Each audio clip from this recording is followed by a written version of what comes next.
Hi viewers, నమస్కారం. నేను మీ సిరి. Welcome back to నిన్ను కోరి. ఈరోజు కథ ప్రేమ పెళ్ళ ఎపిసోడ్ 16. మనసుకు నచ్చే అందమైన కథ. కథ నచ్చితే లైక్ చేయండి. లైక్తో పాటు తప్పకుండా హైప్ అండ్ కామెంట్ చేయండి. ఇక కథలోకి వెళ్దామా? సహస్ర కళ్యాణ్ వైపు చూడకపోయినా అతను హ్యాపీగా ఉండడం తెలుస్తూనే ఉంది ఆమెకు.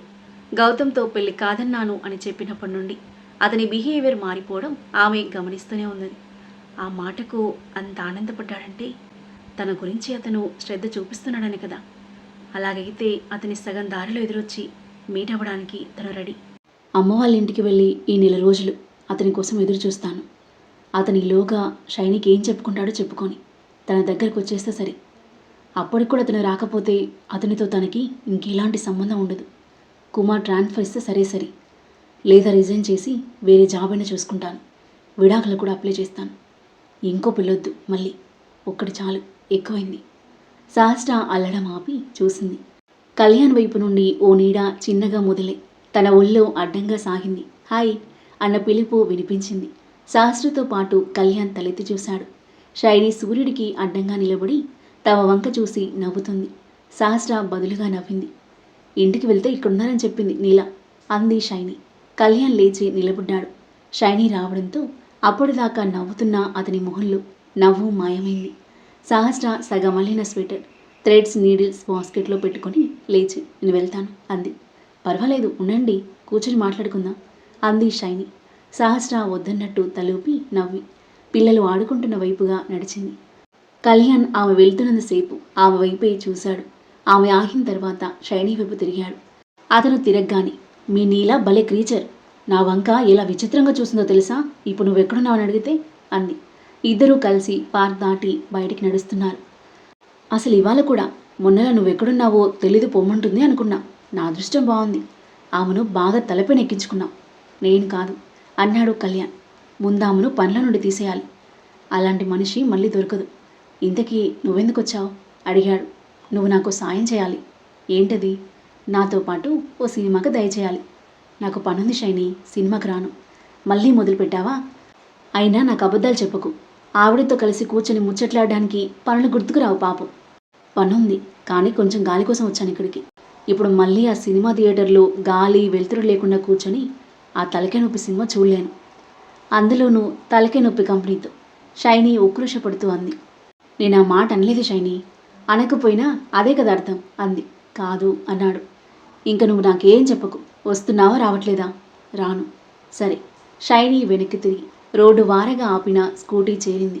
నాకు నీ సంగతి బాగా అర్థమైంది. నువ్వు పూర్తిగా మారిపోయావు. నేనంటేనే పడట్లేదు నీకు అంటూ స్కూటీ స్టార్ట్ చేసింది. ఇక మళ్ళీ నీతో మాట్లాడను, ఇదే లాస్ట్. వెనక్కి తిరిగి చూడకుండా వెళ్ళిపోయింది. కళ్యాణ్ చిన్నగా నిట్టూర్చి ఇంటి దారి పట్టాడు.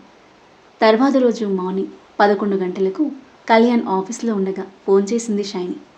ఆఫ్టర్నూన్ నాతో లంచ్కి వస్తావా అని అడిగింది. అలాగే వస్తాను అని కళ్యాణ్ అనేసరికి వస్తావా దాదాపుగా అరిచింది షైనీ.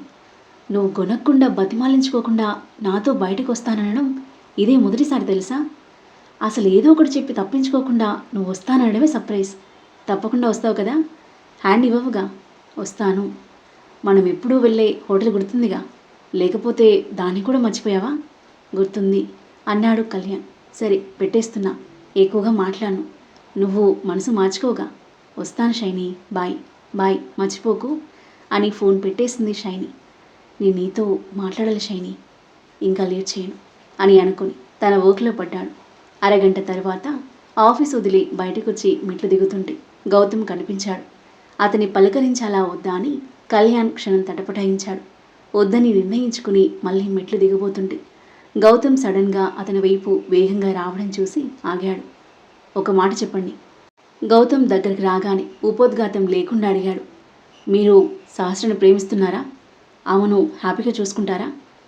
ఎస్ అన్నట్టుగా తలూపాడు కళ్యాణ్. గౌతమ్ అంతేనన్నట్టు వెనక్కి తిరిగాడు. క్షణం సందేహించి మళ్ళీ కళ్యాణ్ వైపు చూసి ఆఫీస్ వర్క్ మీద చెన్నై వెళ్తున్నాను, కొన్ని నెలల వరకు ఈ ఊర్లో ఉండను అని చెప్పి కళ్యాణ్ ఒకసారి చూసి వెనక్కి తిరిగి వెళ్ళిపోయాడు. కళ్యాణ్ సగం మనసు అతనితో వెళ్ళిపోయింది. అతను వెళ్ళేదాకా అక్కడే నిలబడి చూసి అతను కనుమరుగయ్యాక మళ్ళీ మనసును కూడగట్టుకుని పార్కింగ్ వైపు నడిచాడు. ఇలాంటి పరిస్థితుల్లో ఎవరేం చేయలేరు. ఒకవేళ సహస్రం నేను పోగొట్టుకుని అతను దక్కించుకుని ఉంటే ఇవాళ తను నన్ను చూసి ఇలాగే ఫీల్ అయ్యేవాడు. అతను వెళ్ళేసరికి షైనీ అతని కోసం హోటల్ బయట ఎదురు చూస్తూ ఉంది. ఇద్దరూ లోపలికి నడిచారు. మరోవైపు పక్కనే కన్స్ట్రక్షన్లో ఉన్న హోటల్కి ఇంటీరియర్ డిజైనింగ్ ప్లాన్లో ఉన్నారు కుమార్, సహస్ర. అరగంట తర్వాత ప్లానింగ్ అయిపోయి బయటికి కదిలారు. సహస్ర, లంచ్ టైం అయింది కదా, ముందు ఎక్కడైనా తిని వెళ్దాం. కుమార్ మాటలకు సరే సార్ అంది సహస్ర. గుడ్, అదిగో ఇక్కడే హోటల్ ఉంది. కుమార్ సహస్రని వెనుక ఫాలో అవ్వడానికి వదిలి ముందు నడిచాడు. వెనుక వచ్చిన సహస్ర ఆ హోటల్ ముందు పార్క్ చేసి ఉంచిన కళ్యాణ్ ఆఫీస్ కార్ను గమనించింది. ఎవరైనా బిజినెస్ అసోసియేట్కి లంచ్ చేస్తున్నాడో లేక అతనే లంచ్ చేస్తున్నాడు, లేకపోతే ఎవరైనా ఫ్రెండ్స్కి ఆఫర్ చేస్తున్నాడు. కుమార్ అప్పటికే లోనికి వెళ్ళిపోయాడు. అతను కళ్యాణ్ చూసి గుర్తుపడతాడు. పడితే పట్టాడులే, లోనికి నడుస్తూ అనుకుంది. తనతో తప్ప ఇంకెవరితోనూ కళ్యాణ్ లంచ్ చేయకూడదని రూల్ లేదు కదా. కుమార్ అప్పటికే ఇద్దరి కోసం కేటాయించిన టేబుల్ ఒక దాని దగ్గర నిలబడి ఆమె కోసం చూస్తున్నాడు. సహస్ర వచ్చి కూర్చున్నాక అతను కూర్చున్నాడు. సహస్ర కళ్ళు కళ్యాణ్ కోసం వెతికాయి. 2 టేబుల్స్ వెనకాల కూర్చుని కనిపించాడు. వెంటనే తల తిప్పి కుమార్ వైపు చూసింది. పాకెట్లో నుండి ఒక పేపర్ తీసి టేబుల్ పైన పరిచి కొత్త కమిషన్కి సంబంధించిన బడ్జెట్ ఎంత, ఆ హోటల్ ఓనర్స్ ఏ మేరకు ఖర్చు పెట్టడానికి రెడీగా ఉన్నారు చెప్తున్నాడు కుమార్. అయితే అతను కళ్యాణ్ను చూడలేదన్నమాట. కుమార్ తలెత్తి చూస్తే కనిపిస్తాడు. కానీ కుమార్ తన లోకంలోకి వెళ్ళిపోయాడు. సహస్ర కూడా కళ్యాణ్ అక్కడ ఉన్నాడని తెలియనట్టు సాధ్యమైనంత శ్రద్ధతో కుమార్ లెక్కలు, ప్లాన్లు వినడానికి ప్రయత్నిస్తుంది. కళ్యాణ్ ఎదురుగా ఉంది షైనీనే కదూ. ఏం మాట్లాడుకుంటున్నారు వాళ్ళు? చేతులంతా యానిమేటెడ్గా తిప్పుకుంటూ చెప్తుంది. ఏం చెప్తుంది? షైనీ చెప్తూనే ఉంది. కళ్యాణ్ అప్పుడప్పుడే తలూపుతున్నాడు. కానీ 2 టేబుల్స్ అవతల అటు వంక తిరిగి కూర్చున్న సహస్రని, సీటు దాటి వేలాడుతున్న ఆమె వాలజడిని చూస్తున్నాడు. వింటున్నావా? షైనీ మధ్యలో అడిగింది. కళ్యాణ్ గ్లాస్ ఎత్తి వాటర్ తాగుతూ చందనంలా మెరుస్తున్న సహస్ర మెడవంకి చూస్తున్నాడు. సహస్ర సన్నగా వణికింది. నడుం చుట్టూ దోపుకున్న చీర కొమ్ము తీసి భుజం చుట్టూ కప్పుకోవాలని బలంగా అనిపించింది ఆమెకు. తల తిప్పి చూడకపోయినా కళ్యాణ్ తనని తదేకంగా చూస్తున్నాడని ఆమెకు తెలుస్తూనే ఉంది. అలా 10 మందిలో ఉన్నప్పుడు అతను తనని చూపులతో కొలవడం మానేస్తే బాగుండును. ఏమంటారు? కుమార్ అడుగుతున్నాడు. అవును సార్, సహస్ర ఆటోమేటిక్గా చెప్పింది. అది దాని గురించి మీ అభిప్రాయం కావాలి. కుమార్ అనేసరికి కంగారు పడింది సహస్ర. అతను ఏం చెప్పాడు తను వినలేదు. కళ్యాణ్ పైన ధ్యాసతో దీని గురించి మళ్ళీ ఒకసారి డిస్కస్ చేద్దాం సార్ అంది. కుమార్ కొంచెం ఆలోచించి సరేనన్నాడు. అది రఫ్ ఐడియా, మీకు తెలుసు కదా. నేను పూర్తిగా ఫ్యాక్ట్స్ కనుక్కొని మీకు మళ్ళీ చెప్తాను. అప్పుడే మీ ఒపీనియన్ చెప్పండి. సరే సార్, మీరు ఇంకా తినలేదు, త్వరగా తినండి. అలాగే సార్ అని తినడంపై దృష్టి పెట్టింది సహస్ర. ఇంత పెద్ద డక్కు, ఆ పెంగ్విన్ సింహాసనం అన్నమాట. ఏయ్, ఎటు చూస్తున్నావు? ఏముందక్కడ? అప్పటి నుండి కళ్ళప్పగించి చూస్తున్నావు అడిగింది షైనీ చిరు కోపంగా. కళ్యాణ్ సన్నగా నవ్వి, నా కళ్ళలోకి చూడు, కనిపిస్తుంది అని చెప్పాడు. ఏం కనిపిస్తుంది? షైనీ వెనక్కి తిరిగి చూసిన తన వెనకాల వ్యక్తి అడ్డుగా ఉండడం వల్ల సహస్ర ఆమెకు కనిపించలేదు. నా గుండెలో నిండింది. ఓయమ్మో! షైనీ గుండెపైన చేయి వేసుకుని కళ్ళు పెద్దవి చేసింది. నిజంగా చెప్తున్నాను, నా మాట నమ్మలేవా? నమ్ముతాను. షైనీ వంకే చూస్తున్నా కుమార్ సహస్రతో ఏదో చెప్పి తలూపి లేచి వెళ్ళిపోవడం కళ్యాణ్కు తెలుస్తూనే ఉంది. సహస్ర వాచ్ చూసుకుంటుంది. అప్రయత్నంగా కళ్యాణ్ తను తన రిస్ట్ వాచ్ వంక చూశాడు. ఏంటి అప్పుడే టైం చూసుకుంటున్నావు అడిగింది షైనీ. ఏంటి అప్పటి నుంచి ఏమైనా ఇవ్వాలా? సరే, రేపు నేను షాపింగ్ చేయాలి, నువ్వు బాగా సెలెక్ట్ చేస్తావు, వస్తావా అని అడిగింది. మంచిది, రేపు మార్నింగ్ వెళ్దాం. మర్చిపోగా, నువ్వు కొట్టడం మానేసి మామూలు మాటల్లో చెప్పు. మర్చిపోకుండా వస్తావా అడిగింది షైనీ. వస్తాను. ఏం చెప్పాను నేను? ఒకసారి చెప్పు. షాపింగ్కి రమ్మన్నావు. అమ్మయ్యా, అది లోపలికి పోయింది కదా, నేను వెళ్ళనా మరి? నువ్వు వస్తున్నావా? ఇక్కడే కూర్చొని కలలు కంటావా అడిగింది షైనీ. నువ్వు వెళ్ళు, నేను వస్తాను అన్నాడు కళ్యాణ్ జ్యూస్ తాగుతున్న సహస్రని ఒక కంట చూస్తూ. సరే, షైనీ బ్యాగ్ తీసుకుని సహస్ర పక్కగా వెళ్ళిపోయింది. కళ్యాణ్కి సడన్గా గుర్తొచ్చింది. తను షైనీకి చెప్పదలుచుకున్న మాట చెప్పనే లేదు.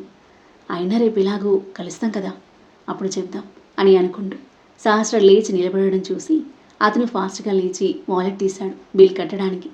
బ్యాగ్ తీసుకుని ఆమె ముందు నడుస్తుంటే బిల్ కట్టేసి కళ్యాణ్ కూడా ఆమె వెనక్కి బయటకు వచ్చాడు. విలన్లాగా ఆమె భుజం పైన చేయి వేసి భయపెట్టాలా, లేకపోతే చెవిలో బోమని అరిచి హళ్ళగొట్టాలా అని అతను తర్జన భర్జనలు పడుతుండగానే సహస్ర వెనక్కి తిరిగింది.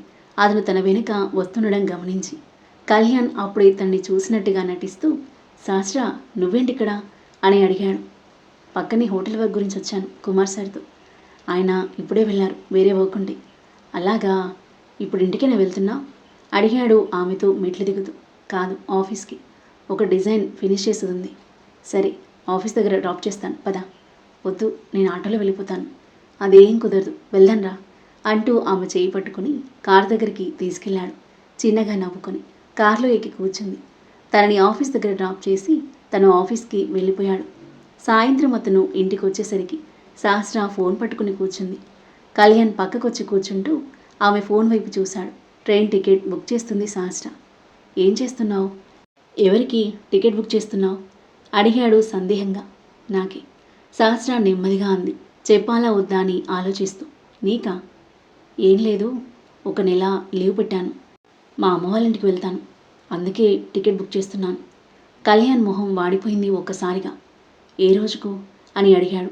రేపటికి. తొందరపడక సహస్ర, టికెట్ బుక్ చేయకు, రేపు ఒక్కరోజు ఆగు. అంటే ఒక్కరోజు గడువడుగుతున్నాడనమాట అని మనసులో అనుకొని. ఎందుకు? ఒక్క రోజులో ఏం జరుగుతుంది? నా లీవ్ శాంక్షన్ అయింది కూడా అని చెప్పింది.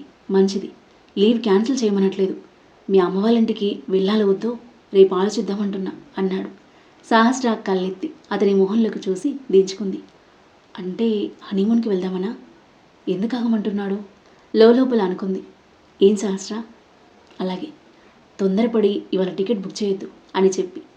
చేసినా నేను క్యాన్సిల్ చేస్తాననుకో అని మనసులో అనుకున్నాడు కళ్యాణ్. అలాగే అంది సహస్ర. టికెట్ బుక్ చేయడం ఆపి ఫోన్ పక్కన పెట్టింది. కళ్యాణ్ తనని చిరు దరహాసంతో చూస్తున్నాడు. అతని చూపులకు తాళలేక, నీలా ఏమంట చేస్తున్నావు అని అంటూ లేచి వడివడిగా అడుగులు వేస్తూ కిచెన్లోకి వెళ్ళింది సహస్ర. ఆమె తడబాటుని గమనించి చిన్నగా నవ్వుకున్నాడు కళ్యాణ్. తర్వాత రోజు మార్నింగ్ కళ్యాణ్ షైనీ కన్నా ముందే మాల్కి చేరుకున్నాడు. కేఫ్లో వారగా ఉన్న 3 చైర్స్లో ఒక దాంట్లో కూర్చొని షైనీ కోసం ఎదురు చూస్తున్నాడు. షైనీ వచ్చేసరికి కళ్యాణ్ చైర్లో ముందుకు వంగి వేలు పెనవేసి 2 చేతులు మోకాళ్ళ మధ్య పెట్టుకుని కాళ్ళ కింద ఉన్న టైల్ను తదేకంగా పరిశీలిస్తున్నాడు. ఆలోచనల తీవ్రతను సూచిస్తూ అతని నొసలు కొద్దిగా ముడిపడి ఉంది. ఏయ్, ఏంటంత ఆలోచిస్తున్నావు అన్న షైనీ పిలుపు విని ఆలోచనల నుండి తేరుకొని తలెత్తి చూశాడు. షైనీ అతనికి ఎదురుగా కూర్చుంది. షైనీ, నీతో ఒక మాట చెప్పాలి అతను మోకాళ్ళపైన తెరుచుకుని ఉన్న తన అరచేతుల వంక చూసుకుంటూ అన్నాడు. ఏంటి అడిగింది నవ్వుతూ. ముందు షాపింగ్ చేద్దామా అని అడిగాడు. వద్దు బాస్, నువ్వు మాట్లాడతానంటే వినడం కన్నా నాకు ఇంకేది ముఖ్యం కాదు. అరే, మళ్ళీ ఆలోచనలో పడిపోయావు, ఏంటి సంగతి? ఆ చెమటలేంటి? ఎవరైనా మర్డర్ చేశావా? పోలీసులు కానీ వెంటపడ్డారా నవ్వింది షైనీ. షైనీ అతను కళ్ళెత్తి ఆమెనోసారి చూశాడు. ఏంటి కాస్త కలవరంగా అడిగింది షైనీ. కళ్యాణ్ ఒకసారి డీప్ బ్రీత్ తీసుకున్నాడు. షైనీ, నీకు ఎలా చెప్పాలో నాకు అర్థం కావడం లేదు. ప్లీజ్ అర్థం చేసుకోవడానికి ప్రయత్నించు. నేను ఆమెని రెసిస్ట్ చేయలేకపోతున్నాను. రాత్రి పగలు నాకేం తోచదు. నాకు తెలియకుండానే సహస్ర నా మనసులోకి వచ్చింది. తను నాకు దూరం అవుతుంది అన్న ఊహని నేను తట్టుకోలేకపోతున్నాను. తను లేకుండా నేను బ్రతకలేను. I want her. కళ్యాణ్ ఉద్వేగంగా చెప్తున్న మాటలకి షైనీ మొహంలో నవ్వు వాడిపోయింది. కింది పెదవి పళ్ళ బిగువన పట్టుకుని అతని వంక బ్లాంక్గా చూస్తుంది షాక్తో. ఆమెతో పరిచయమైన ఈ కొద్ది నెలల్లోనే నేను ఎప్పుడో ఎక్కడో తప్పిపోయాను. ఇప్పుడు నేను ఇక నన్ను ఆమెలోనే వెతుక్కోవాలి. ఈ విషయం ఇంతవరకు సహస్ర కూడా చెప్పలేదు. పాపం పిచ్చిది. నేను తాళి కట్టిన మరుసటి రోజు వదిలేసి వచ్చినా నన్ను నిందించలేదు. నా కోపాన్ని భరించింది. తన కళ్ళ ముందే నేను నీతో తిరిగినా తనలో తానే కుమిలిపోయిందే కానీ ఏనాడు నాతో గొడవ పెట్టలేదు, నన్ను ఇబ్బంది పెట్టలేదు. నేను అడగగానే విడాకులు ఇవ్వడానికి కూడా ఒప్పుకుంది. తన జీవితం స్పాయిల్ అవుతుందని ఆలోచించలేదు. మనం కలిసి ఉంటే చాలు అనుకున్న మంచి మనసున్న మనిషి తను. ఇంకొకడు ప్రేమ పెళ్ళి అని వెంటపడినా తను ఒప్పుకోలేదు. పెళ్ళికి కట్టుబడింది. నేనే వేస్ట్ ఫెలోని. తనని నానా రకాలుగా బాధ పెట్టాను. She don't deserve it. ఇకపై బాధ పెట్టాను. సహస్రను నేను వదులుకోలేను అని చెప్పాడు కళ్యాణ్. ఆ తర్వాత ఏం జరగబోతుంది? కళ్యాణ్ మాటలు విని షైని ఎలా రియాక్ట్ అవ్వనుంది, తన పరిస్థితి ఏంటి?